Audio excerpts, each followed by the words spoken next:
ভালোবাসলে বিয়ে করতে হয় তা কি জানো? নদী কোনো কথা বলল না, অস্বস্তি এড়াতে ওড়না পেঁচাতে। ভালোবাসলে বিয়ে করতে হয় তা কি জানো?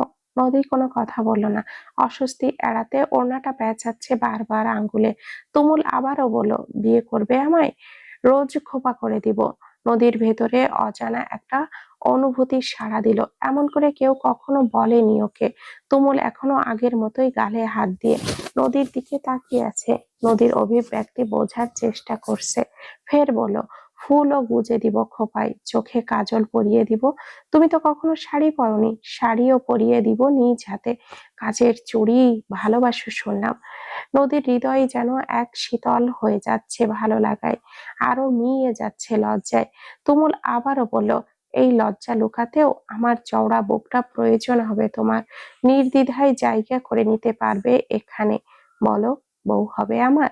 নদীর চোখে দুই ফোঁটা পানি গড়িয়ে নদীর হাতেই পড়লো। সেটা দেখলো তুমুল। কি মনে করে উঠে দাঁড়ালো। নদীও হাত ধরে টেনে তুললো। নদী চোখ মুছে প্রশ্ন করলো, কোথায় যাবেন এখন? তুমুল উত্তর দিল না। জ্যাকেটটা পরে বাইকে উঠে বসলো। নদীও বসলো পেছনে। নদী বুঝতে পারছে না তুমুল কি করতে চাইছে। বাইক স্টার্ট করে বেশ গতিতে বাইক চালালো তুমুল। একেবারে কাজী অফিসের সামনে এসে বাইক থামালো তুমুল।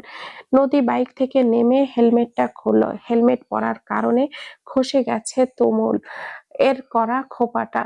এখন কেন এখানে কেন নিয়ে এলে? তুমুল বলো, প্রমাণ দাও ভালোবাসো।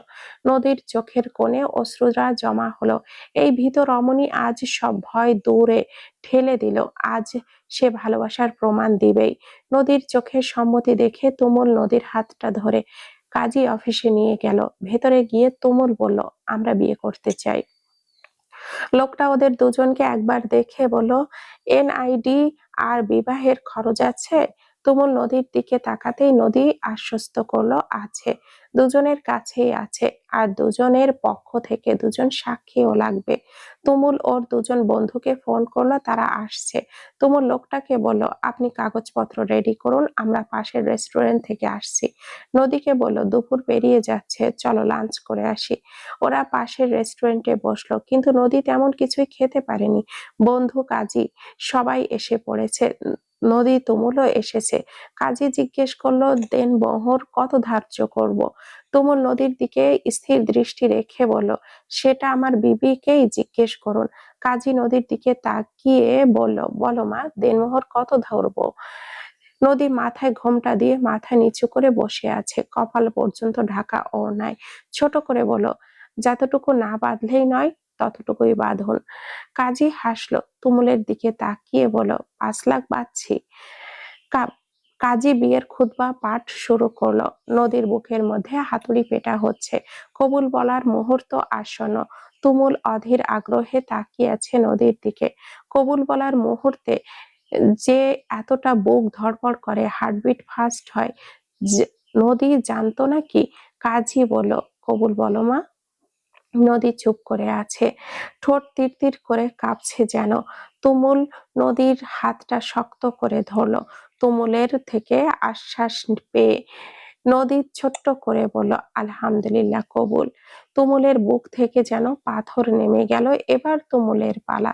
তুমুল সময় নিল না, কাজীর বলার সাথে সাথেই ফট করে কবুল বলে ফেলল, বিয়ে সম্পূর্ণ। তুমুল পকেট থেকে চেক বুক বের করতেই তাতে সাইন করে একটা পাতা নদীকে দিল। নদী ওটার দিকে একবার তাকিয়ে আবারও তুমুলের দিকে তাকালো। তুমুল বলল, তোমার মন মতো অ্যামাউন্ট বসিয়ে নিও। আজ থেকে আমার যা তা তোমারও। নদী নেয় না। তুমুল নদীর ব্যাগের চেন খুলে তাতে দিয়ে দেয়। এটা তোমার অধিকার। ততক্ষণে বিকেল হয়ে গেছে। নদী তাড়া দিয়ে বলল, আমায় এখন বাড়িতে ফিরতে হবে, দেরি হয়ে যাচ্ছে। হ্যাঁ চলো। নদী কপাল কুঁচকে বলল, আপনিও আমার সাথে যাবেন? তুমুল বলল, আমি তোমার সাথে না, তুমি আমার সাথে যাবে। কোথায়? কেন, আমার বাড়ি? হ্যাঁ। তুমুল বাইকে উঠতে গিয়ে আবারও থামলো। হ্যাঁ মানে কি? বিয়ের পর বউরাই তো শ্বশুর বাড়িতে যায়, জানো না নাকি? নদী ঢোক চিপে বলল, শুনুন না, আমি আমার বাড়িতে অসম্ভব। নদীর কথা শেষ হওয়ার আগেই তুমুল বলল কথাটা, আমার বউ আমি 1 সেকেন্ডও বাপের বাড়িতে রাখবো না। আমার বউ আমার সাথে আমার বাড়িতে আমার রুমে থাকবে। নদী তুমুলের দিকে একটু এগিয়ে গিয়ে অনুরোধ করে বলল, শুনুন না প্লিজ, আমাকে বাড়িতে নামিয়ে দিন। কয়েকটা দিন যাক, বাবা চাচ্চুকু সবাইকে বুঝিয়ে। তুমি বোঝাবে? সত্যি? নদী মাথা নিচু করে বলল, প্লিজ, বিয়ে তো হয়েই গেছে, হারিয়ে তো আর যাচ্ছে না, হারাতে দিলে তো হারাবে। অবশেষে নদীর আবদারের কাছে তুমুলের জেদ হার মানল। নদীকে বাইকে করে নিয়ে নদীর বাড়ির আরো খানিকটা আগে নামিয়ে দিল। নেমে নদী হাঁটা শুরু করলো। তুমুল পেছন থেকে ডেকে বলল, নদী। এই প্রথম নদীর নাম ধরে ডাকলো তুমুল। নদী পেছনে ফিরল। তুমুল মাথা দিয়ে ইশারা করলো এগিয়ে আসতে। নদী এগিয়ে আসলো। তুমুল মুখটা নদীর কাছে এগিয়ে নিতে নদীর চোখটা বন্ধ করে ফেলল। তুমুল নদীর মুখে ফু দিয়ে হেসে ফেলল। নদী একটু লজ্জা পেল। আসছি। তুমুল পেছনে চেঁচিয়ে বলে উঠল, সাবধানে যেও বউ। তুমুল বাইকে উঠে হেলমেট পরে নিল। কিছু হিসাব আছে সুফিয়ানের সাথে, সেগুলোই মেটাতে যাবে। বাইক টেনে চলে এলো রাতুলদের পুরনো গ্যারেজে। জং ধরা গ্রিলের গেটটা পেরিয়ে বাইক নিয়ে ভেতরে ঢুকলো তুমুল।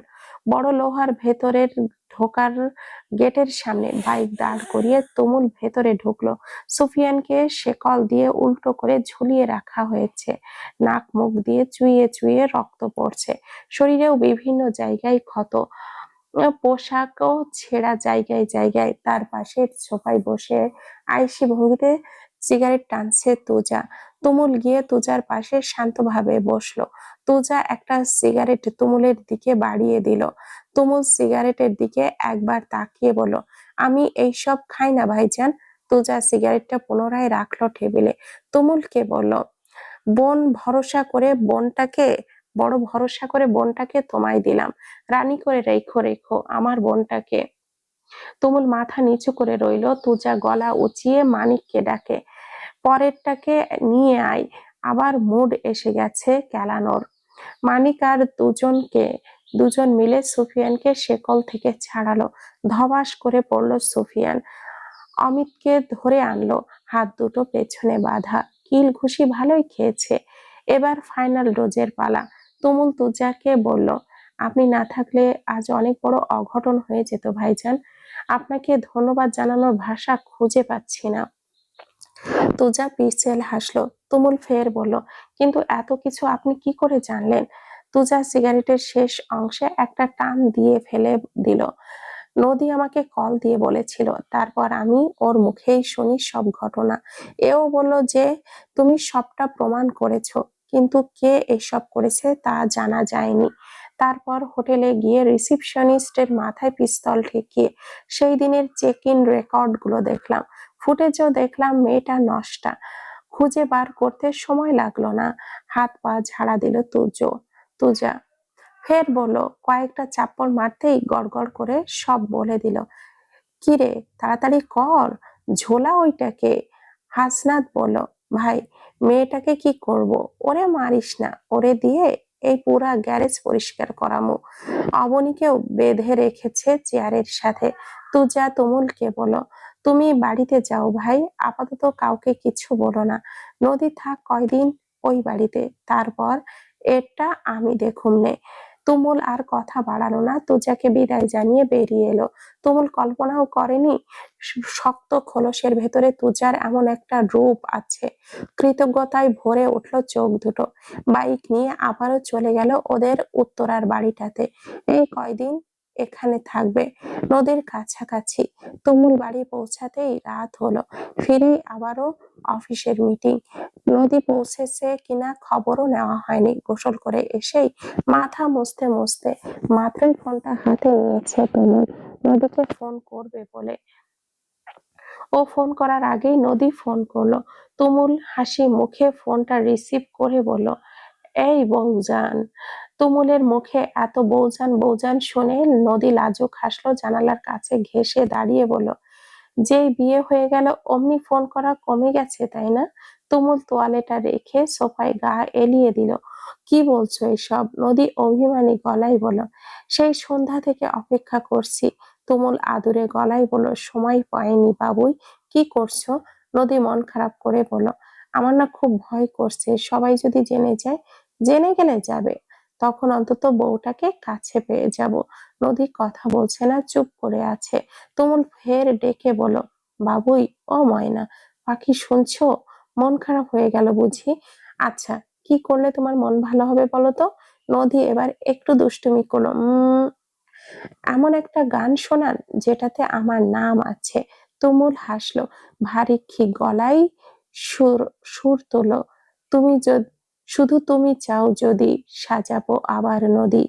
শুধু তুমি চাও যদি সাজাবো আবার নদী। এসেছি হাজার বারণ, শুধু তোমারই জন্যে, শুধু তোমারই জন্যে। নদী খিলখিল করে হেসে উঠলো। বাহ, আপনি এত সুন্দর গান গাইতে পারেন, আগে কেন বলেননি? তুমুল মজার সুরে বলল, আগে বুঝি বউ ছিলে? তুমুল হঠাৎ কেমন নেশা ভরা কণ্ঠে ডেকে উঠল, এই। নদী ছোট করে আওয়াজ দিল, তুমুল হাসি কি স্বরে বলল, আজ না আমাদের বাসর রাত তো? তুমুল দীর্ঘশ্বাস ছেড়ে মনে মনে বলল, তোমার মতো আনরোমান্টিক মহিলা এইসব বুঝবে না। মুখে বলল, সেই সুবাদে একটা গান শোনো তাহলে। নদী হাসলো, শোনান। তুমুল তখন কথা বলতে বলতে কিচেন থেকে কফি বানিয়ে নিয়ে এসেছে। কফির কাপটা হাতে নিয়ে রুমে আসতে আসতে গিয়েই উঠল, এ মধু রাতে কেন কাছে পেতে মন চাই তোমাকে, বলো না, বলো না। নদী তুমুলের গান শুনে লজ্জায় লাল হয়ে যায়, মাথা নিচু করে মুচকে মুচকে হাসতে লাগে। সায়রা এসে নদীর কাণ্ড দেখে দরজার সামনেই দাঁড়িয়ে রয়েছে। এমন ভাবে মেয়েটাকে জীবনেও দেখেনি, এভাবে লজ্জা পেয়ে হেসে হেসে কার সাথে কথা বলছে, কিরে? সায়রার গলা পেয়ে চমকে ওঠে নদী। দরজা খোলা রেখেই বরের সাথে দিব্যি প্রেম করছিল। ফোনটা চট করে কান থেকে নামায়। ওপাশ থেকে এখনো লাইনে আছে তুমুল। সায়রা কপাল কুঁচকে রুমের ভেতরে ঢুকে বলল, কার সাথে কথা বলছিস এইভাবে? নদী আমতা আমতা করে বলল, সিমির সাথে কথা বলছিলাম। সায়রা গোল গোল চোখ করে তাকিয়ে আছে নদীর দিকে। নদী মায়ের দিকে তাকিয়ে শুকনো ঢোক গেল। সায়রা নিজের হাতের ফোনটা নদীর দিকে বাড়িয়ে দিয়ে বলল, এনে ধর, তোর ফোনটা ওয়েটিং পেয়ে আমার ফোনে কল করেছে সিমি। নদীর চোখ তখন কপালে উঠে গেছে, কি ধরাটা না পড়লো। সায়রা কথা বাড়ায় না, ফোনটা রেখেই চলে যায়। নদী ফোন কানে সিমিকে বলে, আমার ফোন ব্যস্ত পেলেই তোর মাকে ফোন দিতে হবে। ওপাশ থেকে সব শুনছে তুমুল, মিটিমিটি হাসছে নদীর কাণ্ডে। নদী সিমির কল কেটে নিজের ফোন কানে নিল। তুমুল ঠাট্টা করে বলল, কি ম্যাডাম, ধরা পড়ে গেছেন? নদী মুখ কালো করে বলে, মানুষ কি সুন্দর প্রেম করে, বাড়ির কেউ বুঝতে পারে না, আর আমি একটা মিথ্যা বললেই ধরা পড়ে যাই। তুমুল শব্দ করে হেসে ফেললো। নদী বলল, রাখছি এখন। তুমুল সাপ বলে দিল, 12টা অবধি কথা বলবো, তারপর ঘুমাবো। এর আগে কল কাটলে আমার বউ আমি গিয়ে নিয়ে আসবো। কেউ বাধা দিলে শুনবো না বলে দিলাম। নদী ফোঁস করে নিঃশ্বাস নিয়ে বলল, ক্ষুধা পেয়েছে। তুমুল কানে ফোন নিয়ে ল্যাপটপে কাজ করছে।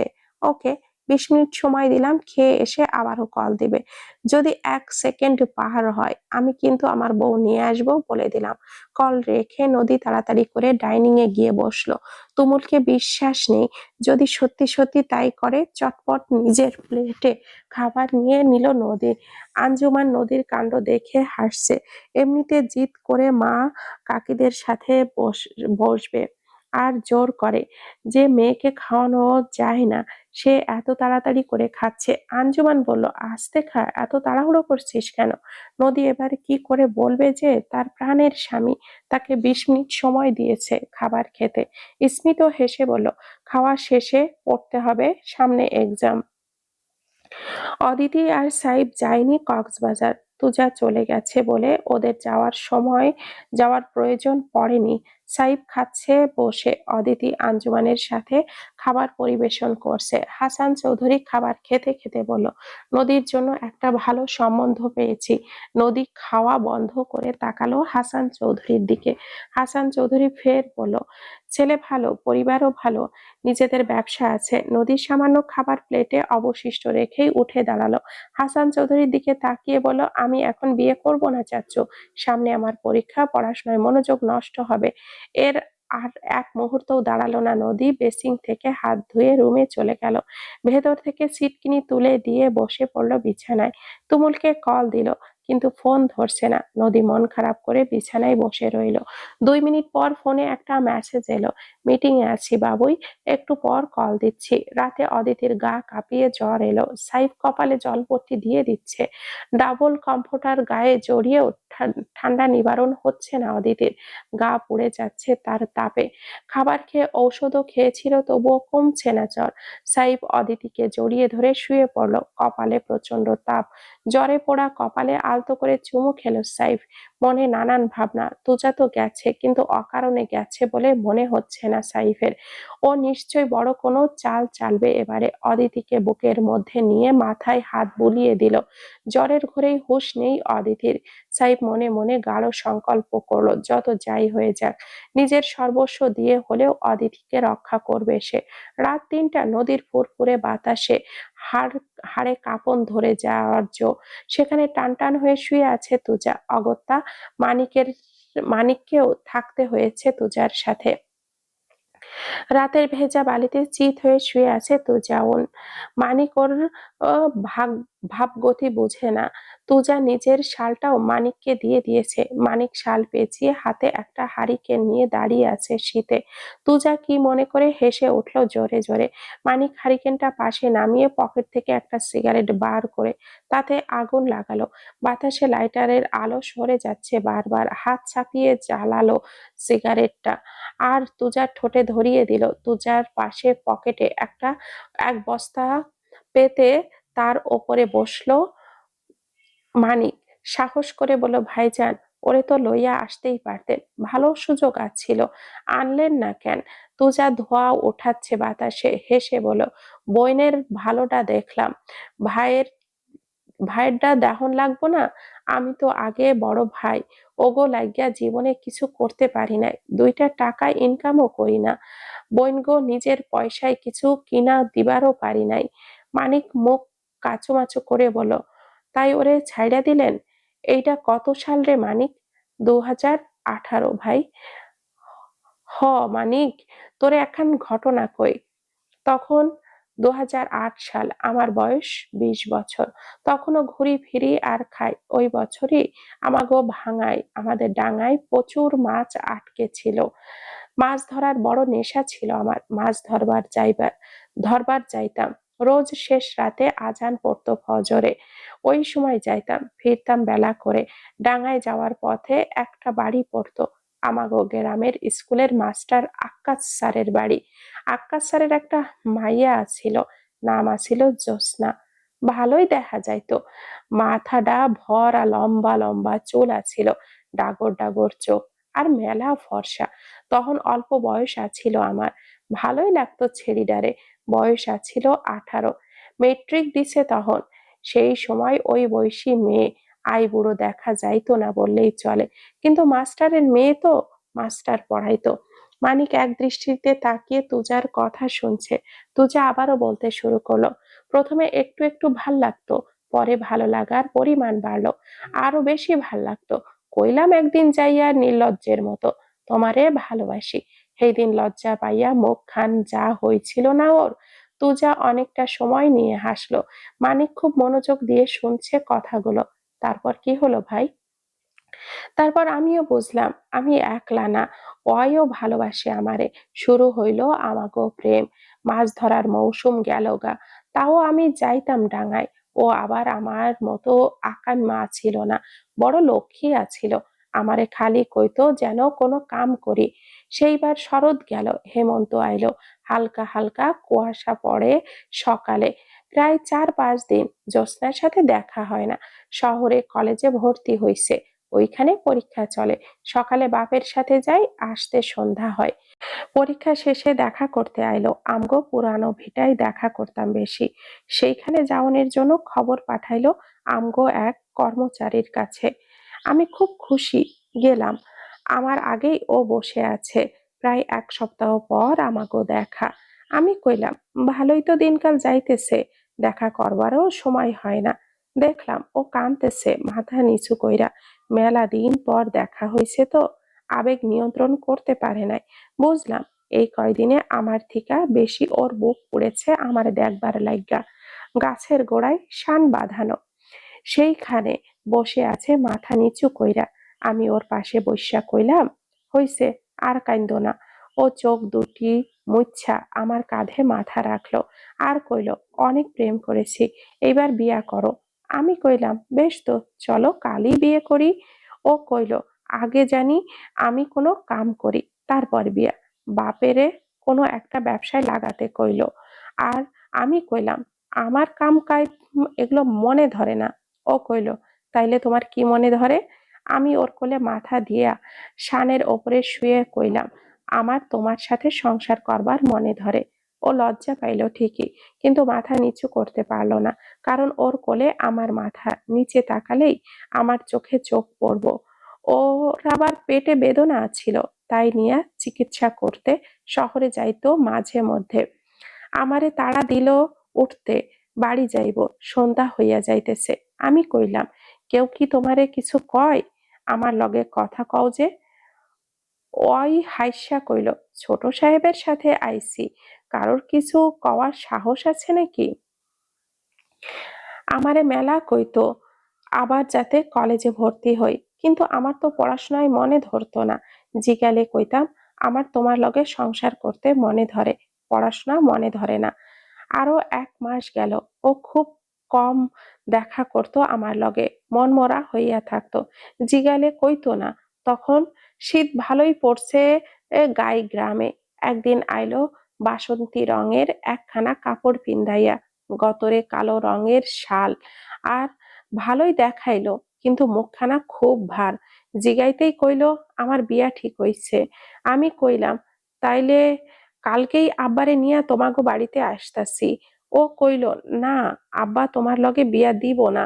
মামা আমার বিয়া শহরে ঠিক করছে, ওই জায়গায় বিয়া দিব। আমি কইলাম, আমার লগে না দেওয়ার কারণ কি?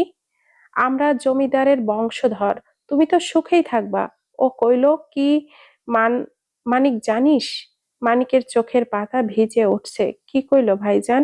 কইল যে ওরে ওইখানে বিয়া দিলে তারা ওর বড় ভাইরে শহরে চাকরি দিব। আমি ওর হাতটা ধইরা কইলাম, আমি তো তোমারে ছাড়া থাকতে পারুম না জ্যোৎস্না। ও কইল, আমি নাকি 2 দিন গেলেই ওরে ভুইলা যামু। ও নাকি আরেক বেড়ার লগে সংসার করব। আমার গায়ে আগুন ধরাইয়া দিল। আমিও কইলাম, যদি ওর বাপে ওরে আমার সাথে বিয়া না দেয়, তাহলে আমি ওর বাপ কাউরেই ছাড়ুম না। সাথে সাথে ও আমার গালে একটা থাপ্পড় মারলো। আমার তাও রাগ হইল না। আমি ওর পায়ে ধইরা বইসা পড়লাম। কইলাম, তুমি আমারে যা শাস্তি দাওনের দাও, কিন্তু অন্য কারো লগে বিয়া বইসো না, আমি মইরা যামো। ও কইল, কেউ নাকি কারোর অভাবে মরে না। কথাটা কি সত্যি মানিক? মানিক কথা বলতে পারে না, চোখের পাতা মুছে বারবার। তুজা বলল। ও আমারে কোনো কথাই শুনলো না, চইল্লা গেল। আমার সাথে তখন শফিক থাকতো। অয় কইল, ভাই, ভাবি কি আর সত্যি আইবো না?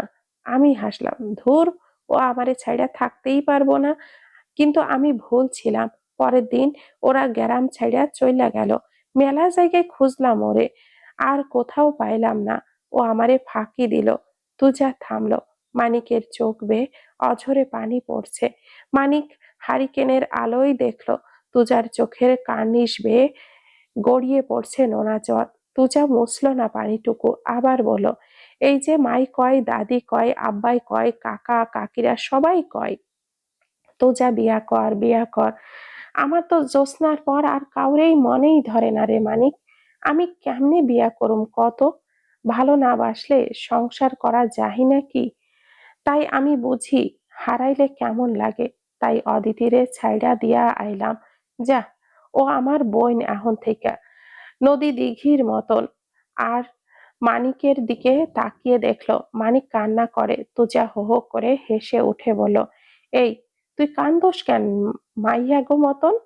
মানিকের পকেটে ফোনটা বেজে ওঠে। বের করে দেখে বাড়ি থেকে কল এসেছে। রিসিভ করে তুজা কানে ধরে। তুজা কানে নিয়েই বলে, আমি যে এই বাড়ির কাছেই, কি হয়েছে কও? ফোনের ওপাশে মেহেরজান ইচ্ছে মতো ঝাড়ছে তুজাকে। তুজা বেলাজের মতো করে মেহেরজানের গালি খেয়ে হাসে, উঠে বসে ফোনটা মানিককে দেয়। পিঠ ভিজে উঠেছে পুরো। মানিক দেখলো নদীর পাড়ে কেউ পড়ে আছে। তুজা মানিকের দিকে 2 হাত বাড়িয়ে দিয়ে বলল, আমারে টেনে তোল, পিঠের হাড়টা মনে হয় অবশ হইয়া গেছে। মানিক হারিকেন হাতে নিয়ে চোখ বড় বড় করে নদীর পাড়ে তাকিয়ে বলল, ভাই ওইটা কি? তুজা পেছনের দিকে ঘুরলো অমনি। কোনটা? তুজা দেখলো নদীর পাড়ে কেউ পড়ে আছে। ওইদিকে ভালো করে দেখে বলল, কোনো বাচ্চা হইব হয়তো, হারিকেনটা নিয়ে চল তো। তার আগে আমারে টেনে তোল হাদা কোথাকার। মানিক তুজাকে টেনে তুলল, পিঠের অংশ পুরো ভিজে চুপচুপে। কোমর সোজা করে এগিয়ে গেল সেই দিকে। আসলেই একটা বাচ্চা, 7-8 বছরের একটা মেয়ে, পরনে একটা ফ্রক আর প্যান্ট। মানিক আহাজারি করে বলল, আহারে, এতটুকুন মাইয়া ডারে কোন হারামিতে এমনে ফালাইয়া রাইখা গেছে? মানুষের ইমান আমান সব ধুইয়া খাইছে মনে হয়। তুজা নাকের কাছে হাত দিয়ে বলল, নিঃশ্বাস আছে। মানিক ব্যস্ত হয়ে বলল, তাড়াতাড়ি ডাক্তারের কাছে নেওয়ান লাগবো, গরম কাপড়ও দেওয়া লাগবো। আপনি হারিকেন ধরেন ভাই, আমি কোলে নিতেছি। তুজা নিজেই কোলে তুললো মেয়েটাকে, ও ভিজে আছে।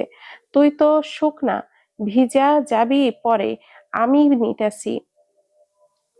মানিক আর তুজা হাঁটা শুরু করলো মেয়েটাকে নিয়ে। কিছু দূর গিয়ে মানিক বলল, ভাই আমার বাড়ি তো কাছেই, চলেন আমার বাড়ি যাই। তুজা অমত করলো না, মানিকের বাড়িতেই নিল মেয়েটাকে। ঘরে তুলে মানিকের মাকে বলল, ও মা, ছোট সাহেব আইছে, বাইর হও। মানিকের মা তুজাকে দেখে ব্যস্ত হয়ে পড়লো। আরে ছোট সাহেব, আপনি আইছেন এই গরিবের ঘরে? কই যে বইতে দেই। তুজা তাড়া দিয়ে বলল, আমারে বসতে দেওয়ান লাগবো না চাচি, এই মাইয়াডারে কাপড় বদলাইয়া মেঘলার কোনো জামা পরাইয়া দেন। মানিকের মা অবাক হয়ে দেখলো বাচ্চাটাকে। ও মানিক, কেডা এটা? মানিক হারিকেনটা বারান্দায় খুঁটির সাথে ঝুলিয়ে বলল, অহন অত কথা কওনের সময় নাই মা, মাইয়াডারে বাঁচাতে হইব, চালু করো আর মেঘলার জামা পরাইয়া দাও। ভাই আপনি বসেন, আমি ডাক্তার নিয়ে আইতাছি। যা, চালু চালু আসবি। মানিক দৌড়ে চলে গেল ডাক্তারের বাড়ি। মানিকের মা মেয়েটার কাপড় পাল্টে শুইয়ে দিয়েছে বিছানায়। গায়ের উপরে কতগুলো কাঁথা কম্বল দিয়ে ঢেকেও মেয়েটার কাঁপুনি থামানো যাচ্ছে না। মানিকের মা মানিকের ছোট বোন মেঘলাকে বলল, যা তো সর্ষের তেলের শিশিটা নিয়ে আয়, মায়াডার হাতে পায়ে একটু মালিশ করিয়া দেখি গরম হয় নাকি। মেঘলা সর্ষের তেলের বোতল এনে মানিকের মায়ের হাতে দিল। মেয়েটার হাত পা বরফের মতো ঠান্ডা। মানিকের মা সর্ষের তেল নিজের হাতে ঘষে মেয়েটার হাতে পায়ে ঘষে দিল। থরথর করে কাঁপছে মেয়েটা, যেন খিঁচুনি উঠে গেছে ঠান্ডায়। প্রায় 20 মিনিট পর মানিক ডাক্তার নিয়ে এলো। ডাক্তার এসে চেক করে মেয়েটাকে 2টো ইঞ্জেকশন দিয়ে দিল তাপমাত্রা বাড়ার। শুধু ঔষধ লিখে দিয়ে চলে গেল। একটু পরে ফজরের আজান পড়বে। তুজাকে বাড়ি থেকে সমানে কল দিয়ে যাচ্ছে। তুজা কলটা রিসিভ করে জানায় সে মানিকের বাড়িতে আছে, যাতে যেতে সকাল হবে। প্রায় ভোরের দিকে মেয়েটার জ্ঞান ফিরল। মানিকের মা মেয়েটাকে টুকটাক এটা ওটা জিজ্ঞেস করেছে, মেয়েটা উত্তরও দিচ্ছে। মানিক তুজার কানে কানে বলল, ভাই মাইয়াডা একবারও বাড়ি যাইতে চাইতেছে না, মায়ের কথাও কইতেছে না, বিষয়টা কেমন জানি না। আমিও তো তাই ভাবতেছি। তুজা ঘরে গিয়ে মেয়েটার পাশে চৌকির উপরে বসলো। নাম কি তোমার? মেয়েটা কাচুমাচু হয়ে জবাব দিল, কবিতা। জ্যোৎস্নার তোমার বাড়ি কই? বাপ মায়ের নাম কি? আর নদীর পাড়েই বা আসলে কেমনে? মেয়েটা তুজার দিকে তাকিয়ে দেখলো একবার, তারপর কাঁদো কাঁদো মুখ করে বলল, আমগো বাড়ি হরিপুর। আমার বাপ নাই, মাও নাই, নানার বাড়িতে থাকতাম। গত মাসে নানা মারা গেছে, তাই মামারা আইনা ফালাইয়া দিয়া গেছে এইখানে। মেয়েটা কেঁদে ফেললো, কাঁদতে কাঁদতে বলল, আমার জাউনের কোনো জায়গা নাই। তুজার বড্ড মায়া হলো মেয়েটার ওপর। মেয়েটার মাথায় হাত দিয়ে বলল, আজ থেকে তুই আমাগো বাড়িতে থাকবি, মানে জমিদার বাড়িতে। চল। মেয়েটার কান্না এবার থামলো। বাইরে ভোরের আলো ফুটে গেছে। তুজা নিজের গায়ের শালটা মেয়েটার গায়ে জড়িয়ে দিল, হাত ধরে নিয়ে বাড়ির দিকে হাঁটা দিল। মানিকের বাড়ি থেকে জমিদার বাড়ি হেঁটে গেলে 10-15 মিনিটের পথ। তুজা হেঁটে গিয়ে দেখলো এখনো বাড়ির গেট খোলা হয়নি। গেটের দারোয়ান মনসুর চেয়ারে বসে লাঠিতে হেলান দিয়ে ঝিমোচ্ছে। তুজা গিয়ে গেটের ফাঁক দিয়ে হাত ঢুকিয়ে মনসুরকে ডাকলো, ওই মনসুর কাকা, মনসুর কাকা, ওই ওঠো, গেট খোলো, আমি বাড়িতে ঢুকুম। তুজার ডাকে মনসুর হকচকিয়ে উঠলো, দ্রুত গেটটা খুলে দিল। অমনি তুজার মেয়েটার হাত ধরে নিয়ে সদর দরজার দিকে যাচ্ছে। কবিতা চারিদিকে চোখ ঘুরিয়ে শুধু বাড়িটা দেখছে। এত বড় বাড়ি সে আগে কখনো দেখেনি। তোরা সদর দরজার কয়েকটা টোকা দিতেই কদবানু দরজাটা খুলে দিল। কিন্তু তুজার সাথে মেয়েটাকে দেখে অবাক হয়ে তাকিয়ে রইল। মুখে কথা বলার সাহস পেল না। মেহেরজান সোফায় বসে বসে তসবিহ পড়ছেন।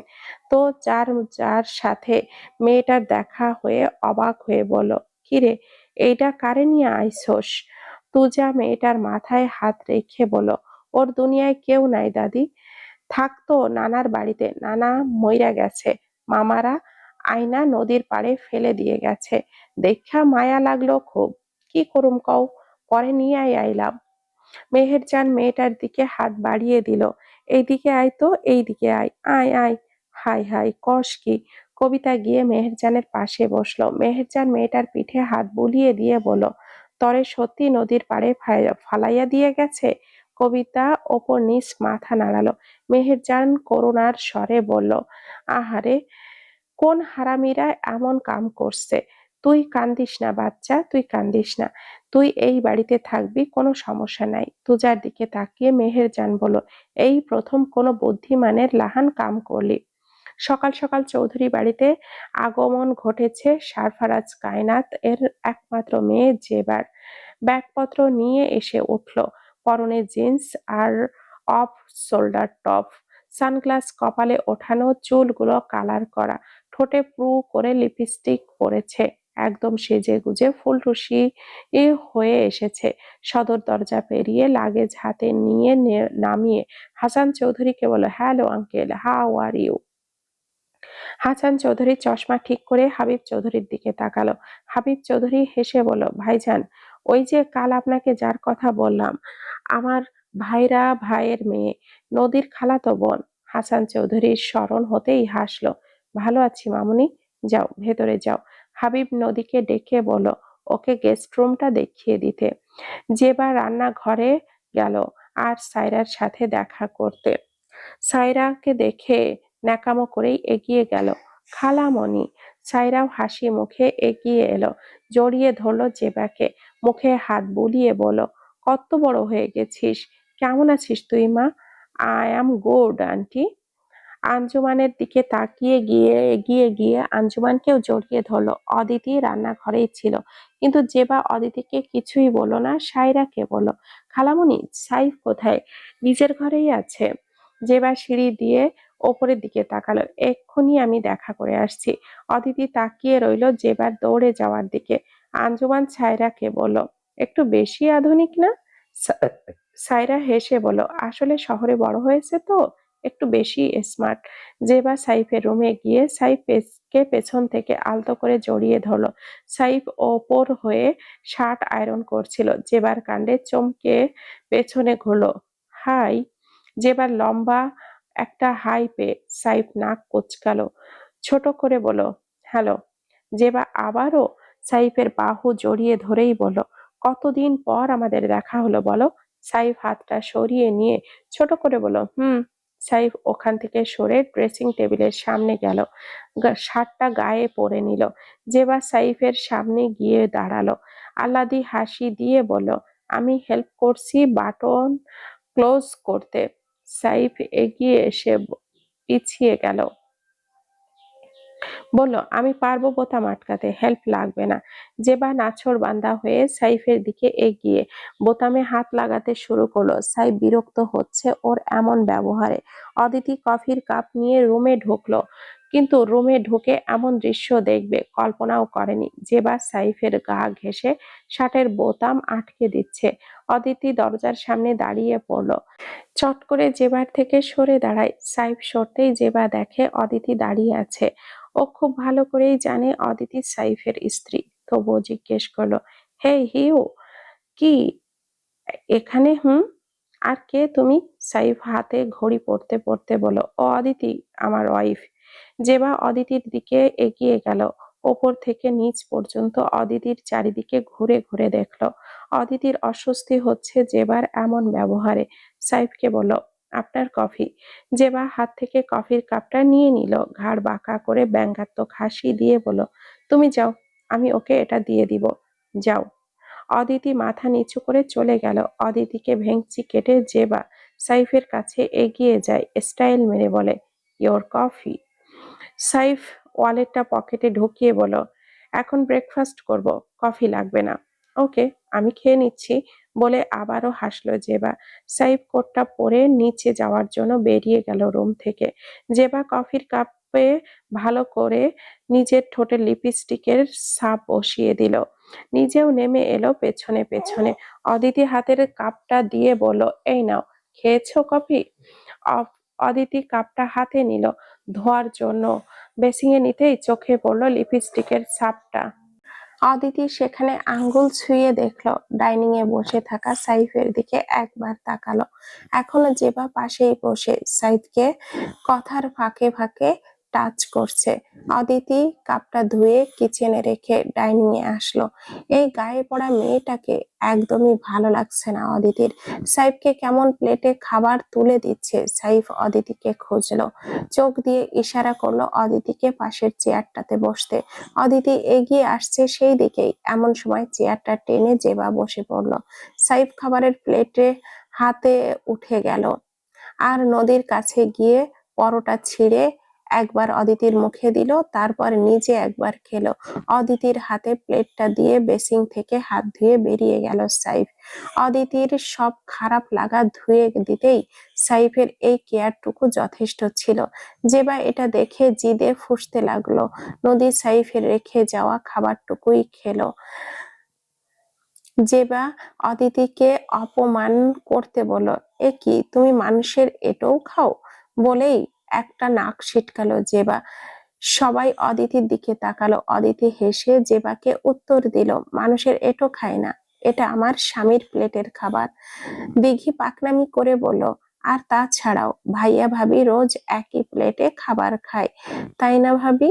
অদিতি দিঘির কথায় হেসে মাথা দোলালো। জেবা ভেঙচি কেটে নিজের খাওয়ায় মন দিল।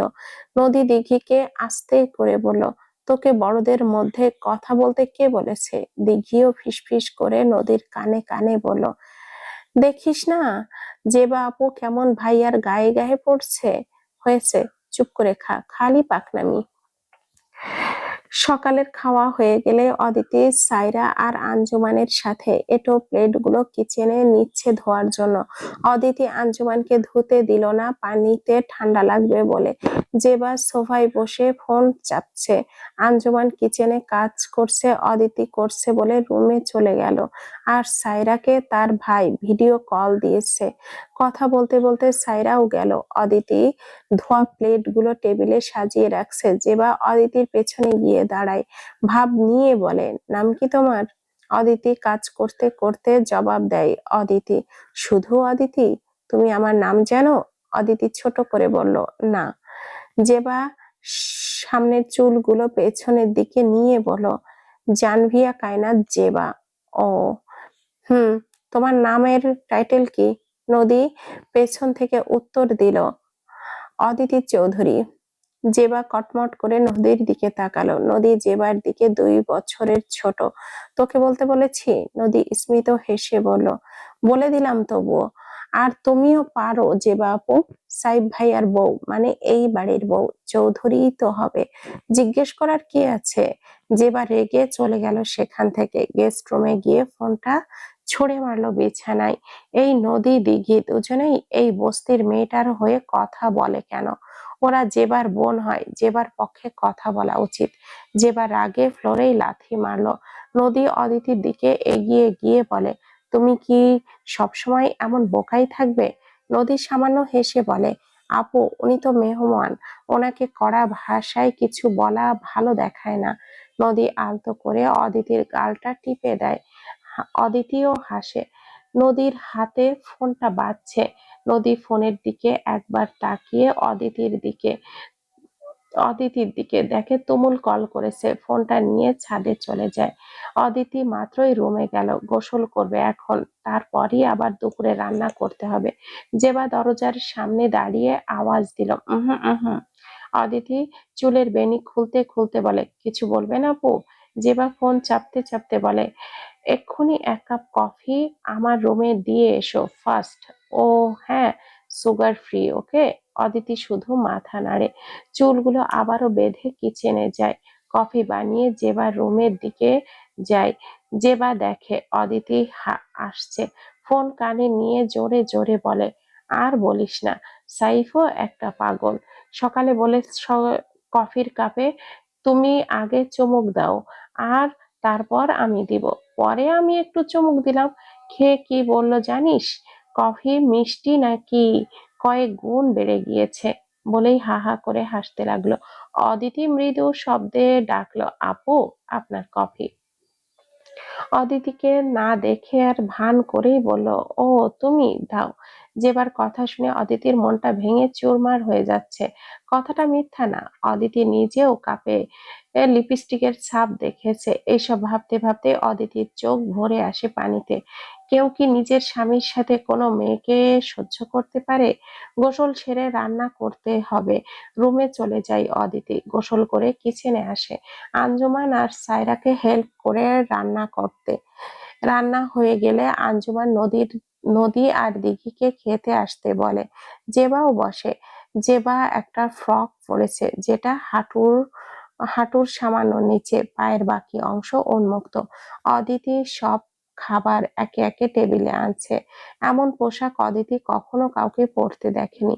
জেবার পোশাক দেখে বলল, আপু, আপনার কি আপনারা কি এটা পড়েছেন? কি পড়েছেন? জেবা ফোন থেকে ছোট চোখ তুলে রুক্ষ ভাষায় বলল, তোমার মতো আনকনসার্ন কেউ গাইয়া এসব বুঝবে না। অদিতি অপমানে মাথা নিচু করে ফেলে। সবাই খেতে বসলেও অদিতি বসে না, খায় না দুপুরের খাবার। মনটা ভালো না তার। সন্ধ্যায় সাইফ বাসায় আসে। গেট খুলে দিল জেবা। গিয়ে গেটের থেকে শুরু করে রুম পর্যন্ত সাইফের পেছন পেছন চলে গেল অদিতি। রাগে অভিমানে রুমে গেল না সে। এমনিতেই সাইফ আসলেই অদিতি রুমে যায়, কোট খুলে দেয়, জামা কাপড় বের করে দেয়। আজ আর গেল না। মনে মনে ভাবলো, আমাকে দিয়ে কি করবেন? জেবা আপু আছে তো। অদিতি চুপচাপ কাজ করছে। সাইফ রুমে গিয়ে কোটটা খুলে খাটের উপরে বসলো। জেবাও বসলো সাইফের গা ঘেঁষে। সকালে একবার এই বিরক্তটাকে সহ্য করেছে, কিন্তু এখন আর সাইফের পক্ষে সম্ভব নয়। সারাদিন কাজ করে শরীরটা ভীষণ ক্লান্ত এমনিতেই। বিরক্ত হয়ে জেবাকে বলল, আমি ভীষণ ক্লান্ত, ফ্রেশ হয়ে একটু রেস্ট নিতে পারি? আর প্লিজ গো হেড। কিন্তু জেবা নাছোড়বান্দা, সাথে নির্লজ্জ। সাইফের বাহু জড়িয়ে ধরেই কাঁধে মাথা এলিয়ে দিল। আদুরে গলায় বলল, কাম অন সাইফ, আমি আছি তো, তুমি ফ্রেশ হয়ে এসো, আমি তোমাকে দারুণ একটা মাসাজ দিব।